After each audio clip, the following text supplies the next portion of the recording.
지난 두 번째 시간에 이어서 세 번째 시간에는 빌라단지와 관련된 기본적인 특례 조항을 살펴보도록 하겠습니다. 여러분 잘 아다시피 공공기여 비율은 1차로 40%, 2차로 70%에서 조례로 정하는 비율을 정하도록 이렇게 하고 있어요. 그래서 여러분들은 이 조례를 통해서 어느 정도여야지만 공공성이 고려돼서 특례 조항을 적용받는지를 잘 알 수 있다는 것이죠. 조례는 잘 아다시피 성남시장이 그냥 만드는 게 아니에요. 여러 가지 발의 형태를 통해서 성남시 의회에서 발의를 해가지고 통과가 되는 것으로 이 법률하고 거의 유사한 형태로 보시면 되는데, 여러분들은 공공기여의 비율을 어떻게 정하고 있는지를 잘 지켜보시고 여러분들이 권익을 찾아야 될 겁니다.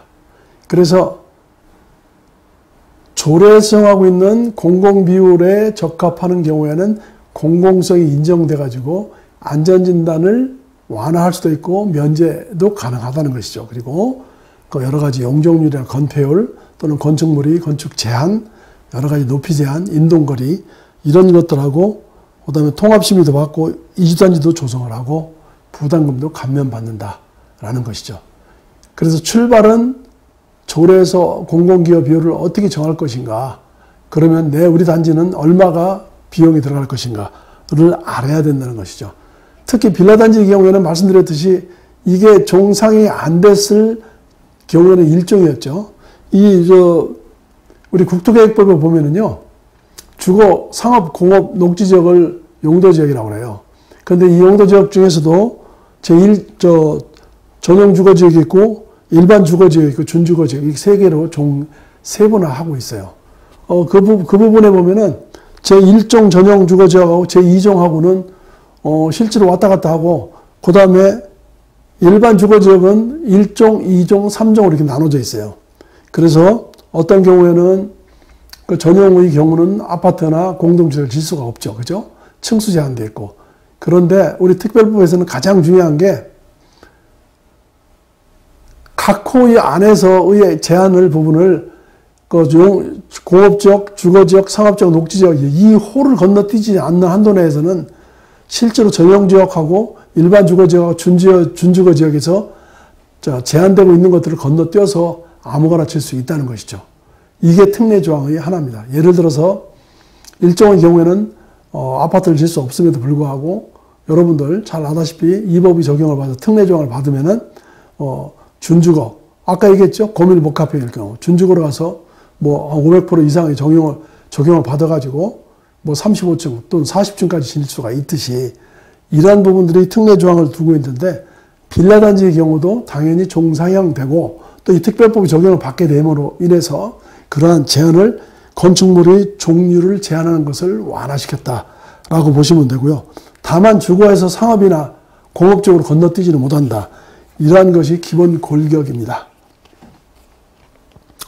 그 다음에 건축물의 제한, 용적률 이런 부분들은 용도지역을 변경을 함에 따라서 그 용적률의 경우는 법적 상한 용적률이 150%, 그러니까 1.5배죠. 곱하면 됩니다. 만약에 250%면은 곱하기 1.5 하면은 350% 이상을 받게 되는 이런 시스템이라고 보시면 됩니다. 그리고 그 외에도 여러분 아다시피 각종 부담금을 감면받도록 하고 있어요. 여러 가지 1호부터 10호까지 이렇게 감면하고 있는데, 가장 중요한 재건축 부담금은 감면 조항을 두질 않았어요.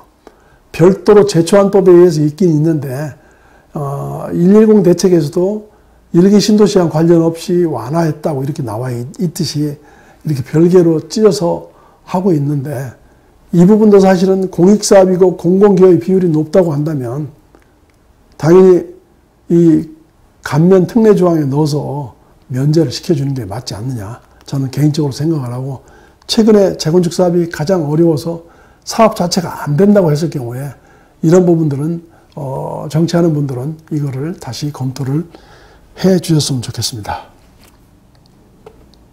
자, 그러면은요, 여기 보시면 가장 중요한 게 도대체 공공기여 비율이 뭐냐. 여러분들 잘 아다시피 공공기여하고 기부채납은 성격이 좀 달라요. 그래서 기부 체납은 인허가를 받을 때에 실제로 그 조건으로 해가지고 기부 체납이 주어지게 되는데, 공공기업 이율은 실제로 그거와는 개념이 좀 달라요. 인허가를 위한 기부 체납이 아닌, 이것은 종상향이나 기타 이런 것들에 따른 기부 체납이기 때문에 성격이 다르긴 한데 사람들은 혼용하고 있기도 합니다. 그런데 우리 이 특별법에서는 인허가를 중점으로 한 게 아니고 특별 계획을 수립을 하면서 공공기여를 적용을 하고 있는 것이죠. 따라서 성남시 조례를 만들 때 아직 손도 안 댔습니다. 만들 때 여러분들의 목소리를 높여서 공공기여 비율이 과도하지 않도록 조정을 해야 될 겁니다. 여기 표를 보시면은 이 박스가 점선으로 된 박스가 있을 거예요. 이 부분은 그러니까 현재의 용적률 가운데 있는 여기 용적률은 특별 정비 기본 계획을 수립을 할 때 만들어 놓는 용적률이에요. 세 번째는 정비 계획을 수립을 할 때 풀로 올려주는 용적률이다. 이렇게 생각하시면 돼요. 그래서 여러분들은 실질적으로 빌라 단지에서 1종에서 2종으로 종상향을 시켜놨기 때문에 상당히 도움이 될 걸로 믿습니다. 왜냐하면은 기본 계획상 용적률이 당연히 2종이니까 거기에 맞춰서 올라가기 때문에 실질적으로 여러분들은 많은 혜택을 받지 않겠나 이렇게 생각을 합니다. 그래서요, 현재 용적률, 여러분들이 갖고 있는 용적률 빼기 앞으로 기본계획상 용적률을 정해놓으면은 그 용적률이 만약에 기본 계획상 용적률이 300이라고 한다면 지금 현재 용적률을 여러분들이 만약에 180이라고 하면 빼면은 120이 나오겠죠. 그럼 이 늘어난 용적률에서 10에서 40% 사이의 조례로 정할 수 있도록 하고 있으니까, 예를 들어서 이 사이에 한 15%를 정했다고 보면은 곱하기 0.15 하면은 아마 늘어난 용적률이 한 18% 정도가 될 겁니다. 그리고 여기서 두 번째 박스, 여기 점선이 두 개가 올라가 있죠. 여기서 정한 용적률이 300보다 더 높이 올라가겠죠. 예를 들어 고밀복합 하면 한참 450도 올라갈 수도 있고. 그래서 올라간 용적률이 특별계획을 만들어서 올린 용적률이 330%라고 하면 한 30% 차이가 나겠죠. 그럼 330% 빼기 정비 기본계획상 용적률을 빼면 30%가 나오겠죠. 이 30%가 나오는 것을 2단계 구분해서 40에서 75%로 조례를 정하도록 하고 있으니까 이 사이에 한 50% 정도라고 예정을 합시다. 아직은 조례가 만들어지지 않아서 비율이 안 나왔는데, 그럼 30 곱하기 0.5 하면 15% 정도가 될 겁니다. 그러면은 이 앞에 1단계인 18% 플러스 15% 하면 33%인데 이 33%의 용적률 가치를 환산해가지고 비용으로 따져가지고 이 비용으로 돈을 낼 수도 있고 이렇게 되게 공공기여의 비율로 정하게 된다라고 보시면 되겠습니다. 계산은 실제로 좀 복잡해 보일지는 몰라도 실제로 여러분들 초등학교 산수 정도만 알면 충분히 이해가 할 수가 있고, 제가 근데 말씀드리고 싶은 것은 조례를 제정을 할 때 여러분들은 이 부분을 어떻게 조정하는지 잘 지켜봐야지 이런 내용들 전혀 모르는 상태에서 가만히 있다가 조례 정하고 나면 때는 늦는다는 것이죠. 두 번째로는 성남에서는요, 가장 좀 문제가 좀 되는 것이 고도 제한입니다. 고도 제한은 송파하고 같이 걸려 있어요, 지금. 그래서 비행기가 뜨고 내리고, 그 다음에 비행기가 선회하는 이 지역들이 걸려 있는데, 여러분도 잘 아다시피, 상당히 많은 부분들이 걸려 있어요. 분당에도. 그래서 이 부분을 고도 제한을 해제를 하도록 하든지 완화를 해야 되는데, 이 부분에 대해서는 아직 정부에서 성남시에서는 많이 움직임이 있어요. 캐나다, 토론토인가 쫓아가서 이카오 본부로도 좀 찾아가고 유럽에도 좀 순방을 하고 있는데, 이게 군사기밀보호법하고 그 다음에 이카오에서의 민간 협정 부분들이 서로 협의가 돼야 되는데, 아마 제가 알기로는 2028년도에는 가능하지 않을까 싶어요. 그러니까 여러분들은 특히 그 중에서도 비행기가 뜨고 내리는 구역, 1구역, 2구역, 3구역이 있는데, 비행기가 방향을 트는 선회구역에 해당되는지 여부도 잘 검토하셔가지고 실질적으로 이 부분을 정리를 조심을 하셔야 될 겁니다. 이 고도 제한에 대해서는 전영규의 재건축 재개발 TV에 촬영을 해놓고 여러분들이 보고 계십니다. 그걸 참조하시기 바랍니다. 다음은요, 마지막으로 사업 시행자 누가 되나, 그리고 뽑아놓은 사업 시행자가 시공자를 선정을 할 때 지금 공사비가 천정부지로 올라가고 있어요. 이 대책에 대해서 좀 간단하게 좀 설명을 드릴까 하는데요. 여기 이 그림을 보시면 노계획도시 기본기획을 통해서 정비 특별구역으로 지정을 하고, 지정이 되면은 특별구역으로 지정고시가 되면은 두 가지로 잘라서 갈 수가 있어요. 하나는 조합 방식으로 가니까 추진위원회를 구성을 하겠죠. 110 대책에서는 특별구역이 지정되고 나면은 조합까지도 갈 수 있도록 해놨는데, 그게 이제 법이 무산이 됨으로 인해서 추진위원회를 구성을 하게 되고, 한쪽은 공공시행자나 또는 신탁회사인 지정개발자로 갈 수 있도록 이렇게 해놨어요. 그리고 그 조문에서는 공공시행자나 지정개발자가 조합하고도 공동으로도 할 수 있도록 그랬는데, 이 조문의 기본적인 컨셉은 잘 보시면 기본적인 컨셉은 공공의 역할을 강조하고 있어요. 아까도 제일 처음에도 말씀드렸듯이 이 특별법에서의 공공의 역할을 강조하고 있는 것은 조합보다는 여러 개가 통합을 해서 진행을 하기 때문에 공공이 시행하는 것을 사실은 기본 컨셉으로 잡고 있다는 것이죠.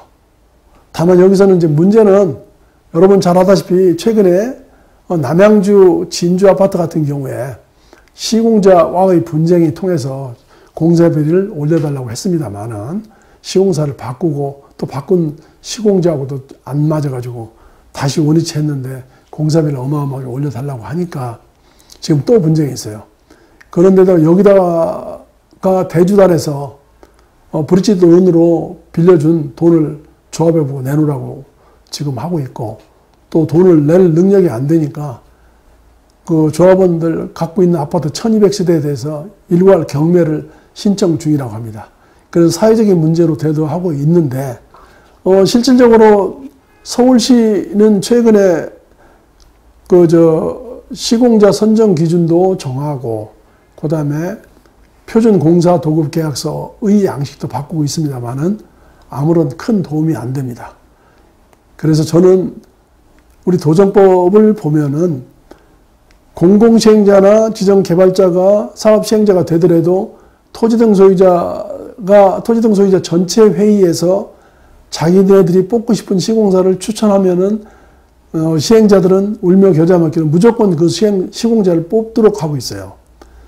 그래서 이런 폐단을 없애기 위해서 우선 실질적으로 이 법에서 추구하고 있는 특별법에서 추구하고 있는 공공이 시행하는 것을 목적으로 하고 한다면 공공이 하는 권리만 찾지 말고 실제로 공공시행자들이 공사 도급 계약서 작성도 해주시고 시공사도 뽑아서 더 이상 토지등 소유자들이 여러 가지 싸움이 일어날 수 있는 시공사를 누구로 할 것인가를 추천권을 주지 말고 지자체에서 중립적인 입장에서 시공사를 뽑고, 그 다음에 그 공사비 검증도 주체적으로 좀 해서 더 이상 공사비가 들쑥날쑥 올라가서 사업이 망했다, 이런 소리를 듣지 않도록 지자체에서 해줬으면 좋겠습니다. 그래서 저는 이번에 제 책에서는 시공자 선정 추천권을 없애라, 그리고 지자체가 이제 방과전적인 입장에서 중재한다는 역할을 하지 말고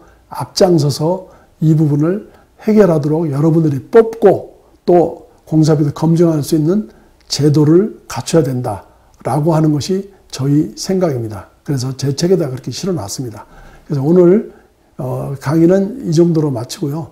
나중에 또 더 좋은 강의로 여러분들을 만나도록 하겠습니다. 구독과 좋아요는 제작자의 큰 힘이 됩니다. 감사합니다.